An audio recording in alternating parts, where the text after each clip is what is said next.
খবর সবার? কেমন আছো তোমরা সবাই? তো আজকে আজকে আজকে তোমাদের সাথে একটা সুন্দর একটা জিনিস শেয়ার করব। সো চলো দেখা যাক। আর আমি কিন্তু আমার স্কিনে হচ্ছে জেল দিয়ে রাখতে যাও।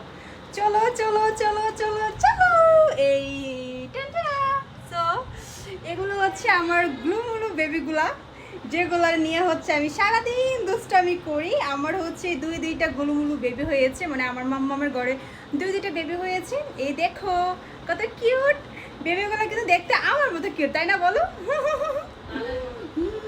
না না না, আরেকটা আছে ব্যাচ, ওইটা থেকে বেশি আদর করি হচ্ছে আমি কেলিককটাকে। এটাকে আমি কম আদর করি, এটাকে আমি অনেক কম আদর করি। আমি হচ্ছে কেলিককটাকে বেশি আদর করি, বুঝছো? আমি হচ্ছে আমার এই এই এই নাতিটাকে বেশি, এরা হচ্ছে আমার নাতনি। হ্যাঁ, এটা হচ্ছে আমার নাতনি। আর আমি আমার এই নাতনিটাকে অনেক বেশি আদর করি, বুঝছো? কত কিউট না বলো?